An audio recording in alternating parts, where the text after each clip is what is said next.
किताब का अब शीर्षक क्या दिया गया है? अंग्रेजों के पिल्ले। तो आरएसएस के जितने भी लोग थे आजादी के पहले, वे लोग सारा अपना ऊर्जा को लगाते थे अंग्रेजों के चाटुकारिता करने में, उनके लिए गुप्तचर का कार्य करने में और फ्रीडम फाइटर को पकड़वा के जेल में भरवाने का कार्य इन लोगों ने किया है। इसलिए जो अनुराग ठाकुर कहता है देश के गद्दारों को गोली मारो सालों को, जाके अपना इतिहास पढ़ो तब पता चलेगा देश का सबसे बड़ा गद्दार आरएसएस और आरएसएस के लोग थे। दोस्तों, रोमिला थापर ने ठीक ही कहा है कि आरएसएस एक आतंकवादी ऑर्गेनाइजेशन है। जी हां, इसको हिंदू तालिबान कहा जा सकता है। और हिंदू तालिबान केवल आरएसएस को नहीं, विश्व हिंदू परिषद, बजरंग दल, ये जितने भी हैं ये सब जो है हिंदू तालिबान के ही हिस्से हैं। किताब का अब शीर्षक क्या दिया गया है? अंग्रेजों के पिल्ले। आप सभी को पता है सावरकर माफी मांगकर और किस तरह से जेल से बाहर आया और अंग्रेजों को कहा कि मुझे माफ कर दो, आजीवन मैं तुम्हारा चाटुकारिता करूंगा। गोलवालकर अंग्रेजों को धन्यवाद देता है और कहता है अंग्रेज हमारे दुश्मन नहीं है, हमारे दुश्मन क्रिश्चियन और मुसलमान हैं। तो आरएसएस के जितने भी लोग थे आजादी के पहले, वे लोग सारा अपना ऊर्जा को लगाते थे अंग्रेजों के चाटुकारिता करने में, उनके लिए गुप्तचर का कार्य करने में और फ्रीडम फाइटर को पकड़वा के जेल में भरवाने का कार्य इन लोगों ने किया है।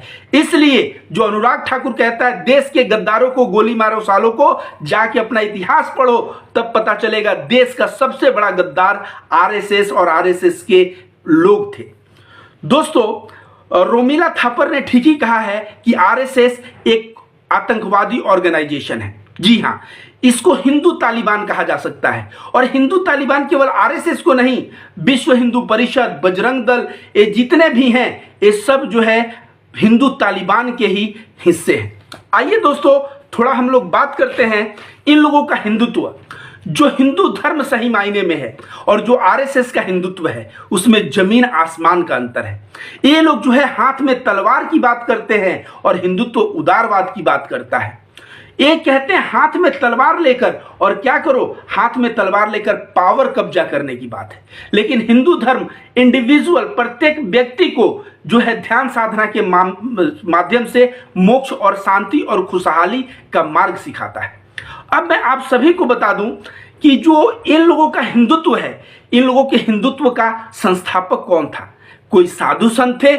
जी नहीं, ये साधु संत नहीं थे। ये लोग ऐसे कट्टर लोग थे जो राजनीतिक पावर के खोज में हजारों लाखों लोगों की हत्या करवा सकते हैं। इनका मतलब साधु संत, प्यार, करुणा और उदारता से कुछ लेना देना नहीं। ये वैचारिक आतंकवादी लोग थे।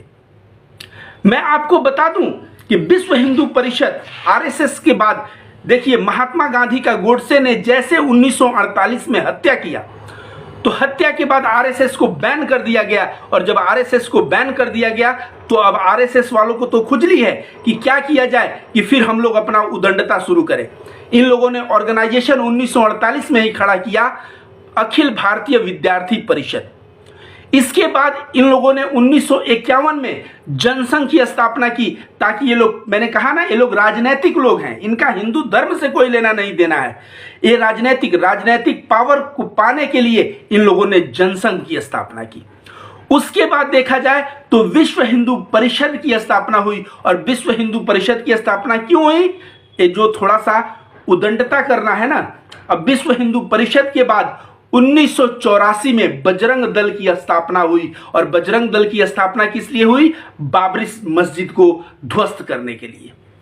और कहते हैं बनवासी कल्याण, इन लोगों ने इसकी भी स्थापना किया। तो बनवासी कल्याण मतलब जो पिछड़े और आदिवासी हैं उनके दिमाग में हिंदू धर्म का नहीं, हिंदुत्व, कट्टर हिंदुत्व का जहर भरा जा सके। और इस तरह से देखिए, बनवासियों को क्रिश्चियन लोग क्रिश्चियन बनाते थे, तो ये लोग हिंदू बनाने का कार्य किए और कार्य करते थे। और हिंदू कैसा? वो हिंदू धर्म वाला हिंदू नहीं, नकली हिंदू, कट्टर हिंदू। अब मैं आपको एक चीज और बता दूं, यही जैसे बजरंग दल का तो आप सभी लोगों ने कारनामा जानते हैं कि ये लोग हाथ में तलवार लेके और किस तरह से आतंकवाद को बढ़ावा देते हैं। विश्व हिंदू परिषद का भी जानते हैं, आरएसएस का भी आप जानते हैं। लेकिन आपको लगेगा बनवासी कल्याण मतलब ये बनवासियों का कल्याण होगा। असीमानंद जिसने मालेगांव, उसके बाद जो है समझौता एक्सप्रेस और कई जगह ब्लास्ट हुआ जिसमें हजारों के संख्या में मुसलमान मारे गए, उसके पीछे का जो मेन एक्यूज था, मुख्य जो एक्यूज था, वो जो है बनवासी कल्याण ही तो चलाता था। तो दोस्तों आरएसएस का मैं पोल जो है खोलता रहूंगा। अब आरएसएस के पास देखा जाए तो दोस्तों इनके महापुरुषों का थोड़ा विचार हम लोग सुन लें। इनके महापुरुष एक हैं गोलवालकर, जो कहते हैं हिंदू तुम लोग अपना ऊर्जा वेस्ट मत करो अंग्रेजों से लड़ने में, इस ऊर्जा को बचाओ और इसी ऊर्जा को संचित करके तुम मुसलमान और क्रिश्चियन से लड़ो, क्योंकि वे लोग तुम्हारे असली दुश्मन हैं। अब इस गोलवालकर, इस हरामखोर को कौन बताए कि अंग्रेज जालियांवाला बाग का हत्याकांड और किस तरह से इनह्यूमन, मतलब कि अमानवीय ढंग से देखा जाए वो शासन करते थे, हम लोगों को कितना अत्याचार सहना पड़ा, हमारे पूर्वजों को कितना अत्याचार सहना पड़ा। और ये अंग्रेजों के चाटुकारिता में गोलवालकर इतना मदमस्त हो गया है कि ये क्या कह रहा है, अंग्रेज हमारे दुश्मन नहीं है, हमारे दुश्मन क्रिश्चियन और मुसलमान है। ऊर्जा बचाओ, अंग्रेजों से मत लड़ो और उसी ऊर्जा को मुसलमान और क्रिश्चियन से लड़ो। आप समझ जाइए एक किस तरह का महान व्यक्तित्व होगा, आप समझ सकते हैं। दूसरा जो है सावरकर, सावरकर का आप महानता जानते ही हैं।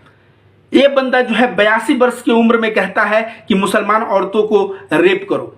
ये बंदा जो है, यही सावरकर, ये कहता है अंग्रेजों से कि मुझे माफ कर दो और मैं आजीवन जो है तुम्हारे लिए तलवा चाटने का कार्य करूंगा।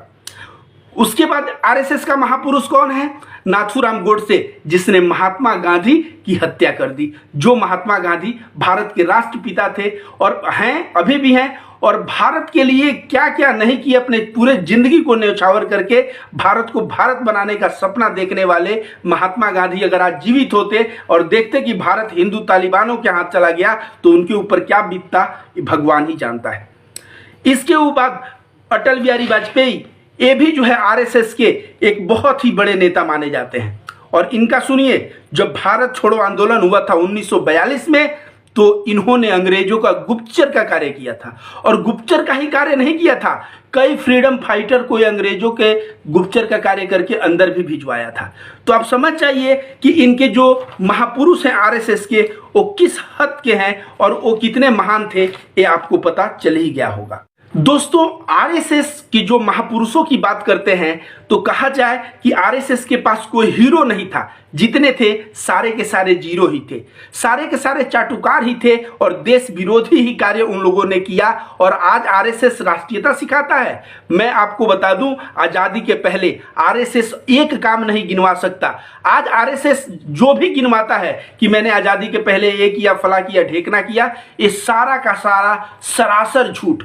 हमारे देश के प्रधानमंत्री भी आरएसएस के अंग हुआ करते थे और आप देखेंगे वो कितना झूठ बोलते हैं। तो आरएसएस वालों की आज से आदत नहीं है, बहुत पुरानी आदत है कि वे लोग झूठ पे झूठ, झूठ पे झूठ। उन्होंने आजादी के पहले ऐसा कोई कार्य नहीं किया जिससे देश आजाद हो, बल्कि देश को नुकसान पहुंचाने का कार्य किया। लेकिन क्रेडिट लेने के लिए बातों को गलत ढंग से तोड़ मरोड़ के, झूठ बतला के, और कहते हैं आरएसएस ने आजादी में ये चीजें किया। इसके बाद मैं बता दूं आपको, 1925 में आरएसएस की स्थापना हुई। 1925 से लेकर 1947 तक इन लोगों ने अंग्रेजों की एक बार सामने खड़ा होकर आंख में आंख डाल के ये नहीं कहा कि तुम गलत हो, तुम्हारा यह कार्य गलत है। इन लोगों ने कभी भी अंग्रेजों का विरोध किया ही नहीं, बल्कि उनका साथ दिया। भारत छोड़ो आंदोलन में आरएसएस के लोग उसके स्पाई के, गुप्तचर के कार्य करके कई फ्रीडम फाइटर को जेल के अंदर भिजवाने का कार्य किया। इसके बाद देखा जाए दोस्तों, तो 1947 में जब ब्रिटिश ने डिसाइड कर लिया कि मुझे अब इंडिया को छोड़ना है, तो ये गोलवालकर भाषण देते वक्त न्यू दिल्ली में क्या कहता है पता है आपको?